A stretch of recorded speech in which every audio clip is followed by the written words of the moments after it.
So here we are today with another Natter that matters. This one matters a lot because I'm with fellow coach, trainer and extraordinaire, the lovely Ruth Kudzi. Hi, Ruth. Hello, thanks so much for having me. Thank you for being here. So some people say to me, why do you have what would be competitors on your interview system? And I'm like, well, actually, Ruth and I are definitely not competitors in any way because we train completely different types of coaching. I think we're complementers. Absolutely, yes. Yeah. We should do the world together, actually, Ruth. So yeah. Thank you for being here. And the reason I wanted you on here is because you've built a phenomenal business. And I've watched that business build probably over the last 3-4 years. I'm sure it's taken you a lot longer. So I wanted really for people to be able to understand what it takes from going from where you were to where you are now, because lots of people I'm sure have watched you and me and other people and thought, how do they do that? So so tell me a little bit about you. Tell me how you decided to start your own business. I think that's the first thing, because that's the point that starts, isn't it, really? So, I mean, I'd always kind of had little side things, probably from like being very young. But I studied business. I actually studied management and psychology at university. But all of the people that I saw becoming entrepreneurs were all like people from very wealthy families, men from very wealthy families. So I writ it off really. And I dabbled a little bit in my 20s. When I left recruitment, I did kind of went off on my own a little bit before I went back to train as a teacher, but I always had that intention of training as a teacher. And then, you know, fast forward quite a lot of years, 15 years, 10 years, something like that, 10 to 15 years, I had my first child. And actually that was kind of the final catalyst, because before that I was a deputy head teacher. I was doing that, but I wouldn't say that I was in love with my job. And I'd already started training in coaching and I'd already thought that I wanted to do that, but I just didn't really know what it would look like. Catalyst, having my daughter and realizing I couldn't work in the way that I worked before and look after her, made me think, oh, okay, well, I'm going to start something of my own. So that was 7.5 years ago. So that was my first thing. So I'd say I probably started 7.5 years ago, but I always say April is my anniversary because that's when I got my first paying client. How long did it take you? Because I know when people start with coaching of any description, that first client is the painful part. Because of course we do lots of complimentary training, don't we? Pro bono stuff and kind of throughout that. So that first time we charge is a really it's a massive thing. So I mean, I say that it was like, I decided 7.5 years ago, but actually that's probably not true. I probably decided, well, 9 years ago, nearly 9 years ago, I was doing a lot of study then. So I was coaching pro bono. I was coaching pro bono before that. I was doing lots and lots of leadership coaching, probably for the kind of 3 years before that, leadership coaching, training, lots of other things. But I think 9 years ago, I remember going to Mallorca to stay with my friend at Easter, and I was literally studying every day. I was doing some pro bono coaching. And then I kind of tried lots of things. So again, there were things that didn't work. I did like network marketing, did that, really not very good at it. I did, that was for utility warehouse. So I did that. I lasted about 3 weeks. I wanted to completely change the business model and rewrite all the marketing. And I thought, oh, I don't think this is for me. Like, I really liked going to the event because I thought the event was like really motivating. Absolutely. And I liked all of that. But I think I've got about 3 customers. I then like tried a blog. So there were lots of things that I tried before. So that's another thing that I want to say, that even though it's 7.5 years, realistically, there's probably, I say 3 years of kind of businessy stuff, but actually about 5 years of training before that as well that went into it. So it was definitely not like a quick thing. And then, so I've been coaching a lot pro bono. I've been coaching head teachers nationally, actually, and deputy heads. And then I went to my network. And when I say I went to my network, I went to my closest friends, said, I'm doing this. They shared, and that's how I got my first paying client. So it was like one of my friends who is not corporate, who is like a complete super connector, connected with me to some people. And actually my first paying client was a doctor. So that was it. And that was around real like clarity coaching. Where do they want to go next? And so sorry, yeah. And that I had no social media, I had no brand. They paid me into a PayPal account. It was all very much like that. However, I set up as a limited company very, very soon after that.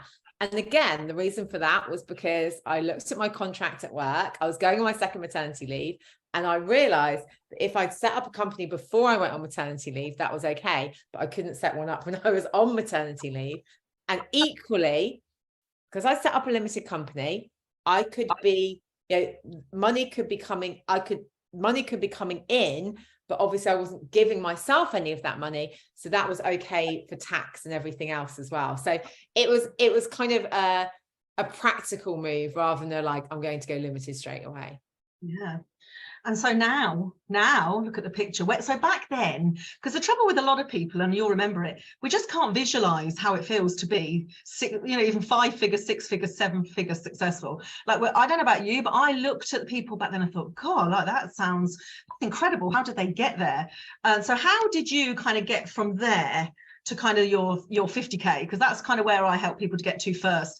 And I do that because once you've got 50K coming in, like $5 a month with some expenses, and you're running it all yourself, it changes things, doesn't it? You kind of most people have replaced the stuff they need to live on by that. So how did you get there? What was the magic formula? Okay, so I got to 5K months. I had my first 5K month in November 2016. So it was about 6 months after I had started. To get to consistent, I would say consistent at that level. There was a little bit of up and down. So I was consistent, like by a year into my business, I was consistent. I went from there. I think that I had a big advantage in that I had a really, really, really, really strong why that drove me. I did not want to go back to my day job. And I also had to be making at least that to pay my mortgage. Like, I think it's very interesting because I had quite a lot of judges at the beginning who were saying, well, it's okay for Ruth because she's got a husband. And I'm like, yeah, we are equal partners. I can't not work. Like, we're not in that position. And we were also planning our wedding as well. So quite a lot of stuff going on. I just really went for it. So I started a Facebook group. I did loads of stuff in that group. I built relationships. I went to networking. I spoke. I got on Instagram, but that was after, actually. I think I joined Instagram after my first 5K month. I looked at offers. I followed up with people. I offered free coaching. Like, I did everything that I could think of to get there. And there were so many no's, and so many things that didn't work out. I wrote courses and nobody bought them. Yeah, like all of this stuff. But I think that I was so determined and driven then by getting that to that level that it was very much like, okay, I'm going to test and I'm going to look at everything. And I also had the confidence in that I had been doing this for a very long time. And just after that November, what really happened is that I noticed that loads of people had no idea about business, like literally no idea. And I was a business studies teacher. And I studied, marketing, management and psychology at university. So I designed a very, very simple business course. And that was my first, call it one-to-many, don't they? That was my first offer that was not just one-to-one. And that was really, that was a great place to be as well. Yeah, sounds great. So it sounds like, and actually you experience this with your coachees, and I do with mine as well, there's the confidence of becoming a coach and being a good coach and getting the results for the clients and feeling competent. And then there's the confidence and the competency on being a business owner and marketing and selling and getting the niche right and the copy right. And I tell you, those two need to marry up, don't they? Because otherwise, I just get your take on this really. We get really good marketeers and they're not very good at coaching, or brilliant coaches who are the best kept secret on the planet. So it sounds like you got that right. You did the coaching confidence first. Would that be right in saying? But you already had a business knowledge and a business skill anyway. You just hadn't put it into practice for yourself. So when you kind of had those two, it was like, there we go, lift off. Would that be right? Yeah, definitely. And I had an advantage because I did, not only had I studied business and taught business, but it was, not only had I studied and taught business, it was also that I had like, even though I hadn't set up loads of businesses, I've been involved in them. Like I set up offices for a recruitment firm in the US and in Europe. So I understood, the basics. I understood about marketing. I understood. And I used to be in charge of marketing a school that was the worst school in the UK and getting bums on seats. So I knew about all of that. So I think that was a big advantage. And before all of that, I worked in sales as well. So I knew, and I know you're from recruitment too. If you I was a top biller. How was I a top biller? Was I the best person? No. Was I on the phone the most? Yes. And so I knew that. I knew that I'd get loads of knockbacks, but I knew that if I persevered, I'd get better, and also I would get the results. Absolutely. And I think that lots of people don't have that, because sometimes business is painted as, you get a lovely website and then suddenly you're making $1 million. Yeah, build it and they'll come. That's absolutely rubbish. Build it and then how the hell am I going to get anybody to know about it? Yeah, build it. Cry because you've had one person look at your website and that was you. Realize that you need to drive traffic to the website. I remember 20 years ago, I had my first business, 2002, God, I sound old. And I remember looking at my website and it was at the top of the rankings for SEO. And I remember going, oh my God, my website's at the top. Why am I not getting anything? And then a guy who was an expert in SEO, by the way, the internet didn't really exist. It was brand new. Yeah. It was only. And he said to me, no, he said, the rankings are showing you because you're the only person that looks at it and you want to look at it. So it adapts to your research results based on what you want. You need to look at it incognito. And when I did, I was on page 186 or something. But, that's why. So I got very heavily into Google ads. In fact, I have spent so much on Google ads that they sent me gifts. So I can look back at this now. I mean, this was a long time ago. I remember them sending me one of those digital photo frames, thinking it was the best thing ever. I was so proud of this. Before Facebook, before any of this. So now, Ruth, let's see, your business has grown up considerably. So how did it feel as it went through its stages of growth? I don't just mean financially, because I think most of us are not really in it for the money when we're in this sort of business. Otherwise, we'd probably have jobs, wouldn't we? Let's be honest. But actually, as it grew in its size and its dexterity and its power and everything, how was that for you? Oh my gosh. So, yes, I mean, there's amazing things that have happened with the growth of the business. It still doesn't feel real, by the way. It still feels like, I don't feel like I'm like an accomplished business person. I just feel like, oh my gosh, I've done quite well.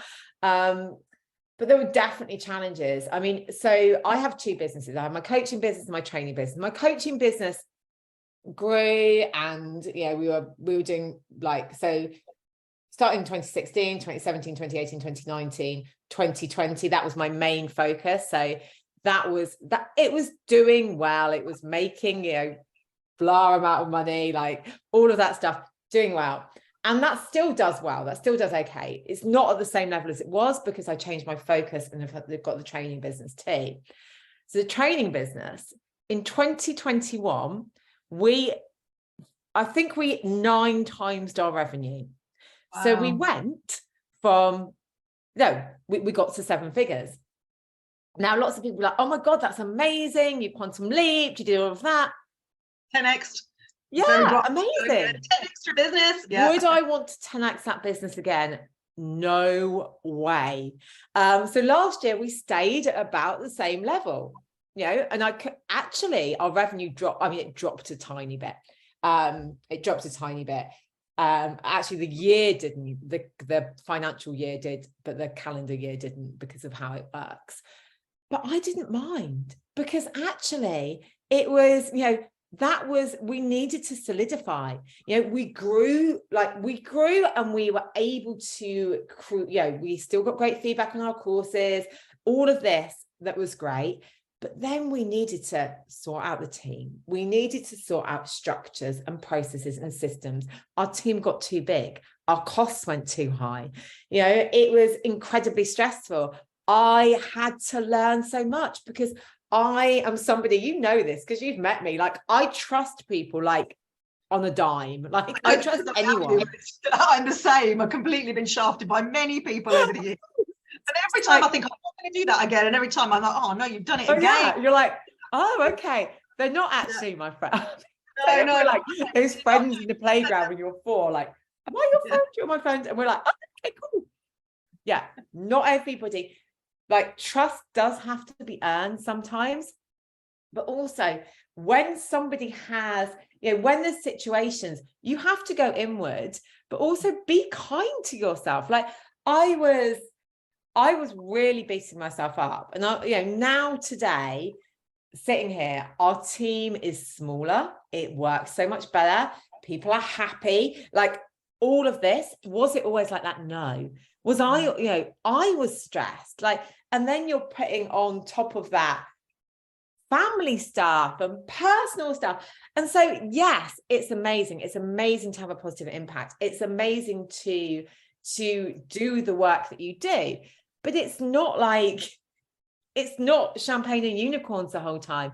There will be struggles. There'll be times when you really fall out of love with your business. There'll be times when your boundaries are absolutely shot. I remember somebody criticizing me, actually, because they said that I was on social media in the evening and that was a really bad modeling behavior. And I'm like, I have 2 kids. So, like, my structure of my day, most people don't know that. I take a massive, chunk off in the afternoon. Like, I work in it, and all of that wasn't about, I think they did that from a loving place, but it was about understanding, like, actually, this isn't about them. It's about, this isn't about me. It's about them. And also, who am I going to listen to? So, I'm laughing at that though, Ruth, because I spend all my time on Facebook. I bloody love it. Like you said, I don't watch the soaps. Like, it's better to watch Facebook. Oh yeah, friend.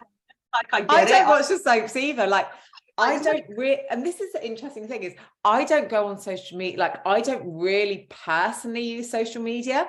I just use it for my business. And I think that makes it a bit different for me as well, because even though it's my personal brand, I'm like, yeah, it is me. But it's not, like, there's a separation. And yeah, I stopped watching TV when I started my business. Yeah. And I really don't watch it. That's how I started mine, Ruth, and people say, like, because everybody says I haven't got time. Like, I speak to a lot of people, so I'd love to become a coach, but I've got a full-time job and I've got kids and I haven't got time. And the question I ask them is, how much TV do you watch? Because I remember back in 2002, when the internet wasn't as it was, and I remember 2003, actually, when I really started the business, and I thought, I watched 2 hours of soaps a night. That's a lot, isn't it? I used to love soaps. That's a lot of calls, a lot of creative marketing and brochures, as it was back then, and newsletters, and like, that is how I started my first business. I used to sit at night and the TV was on, and I used to sit with my laptop, and my husband at the time, he used to be watching the telly, eating crisps or whatever he was doing, and drinking beer, and I used to be tapping away, creating lists, creating things, doing all the stuff, spreadsheets, as it was back then. So there's no such thing as no time, is there? It's about not having enough passion or dedication or actual clarity about what you want, and I think that's the main thing. And it sounds like you always had that right from the beginning. You were quite clear. I was quite clear I was quite clear on, like, I know that I need to, I know that my life needs to be different. I didn't believe it though. I didn't believe that I was going to make, I didn't really tell anyone for a while either. Like secret millionaire stuff. Is that what you're saying? Like, I can't even remember when I told I'm not a millionaire. Guess what? No, £1 million business. I mean, no, I don't. Property-wise, we may be close. I'm honest, like, we may be close, but I mean, people think, oh, that's a really interesting thing as well. People think when you're making 7 figures that your business is making 7 figures, that you're minted. Like, and they then think, we've had this. I've had people who've been recommended to work with me from friends, and they've said, oh, they cost X. And when they've come to me, their prices are 3 times as high. Wow. And I've had that multiple times. And I'm like, didn't know. Like, our business is now, we've done a lot of work on our profitability and everything like that. And but it wasn't always mega profitable. In fact, actually, both our businesses have had losses on a couple of years. Now, I pay myself a salary. So, we've always looked at it strategically, and we've looked at you know, long-term profitability and everything like that. But I think people think that if your business makes 7 figures, you're a millionaire and you make 7 figures. Especially like you have 7 figures in your bank. Yeah. They don't understand the difference between what the business owns and earns and what you own and earn. And actually many business owners, when I first start working, you must have this as well, is actually they don't have separate bank accounts. They just think it's all one thing. And then they get a massive tax bill and then they panic. I've seen that quite a lot. You're like, no, actually you don't own that money. That's not your money. So yeah, there's lots in it. We could talk forever, couldn't we, Ruth? Because there's so many. Indeed. Yeah, there's get a separate bank account, basically. Everybody. Yes. Yeah, and save for your tax, like I literally that, because that's the thing that will floor most people. I've seen it time and time again. Oh my gosh, yeah, not saving for your tax. And yeah,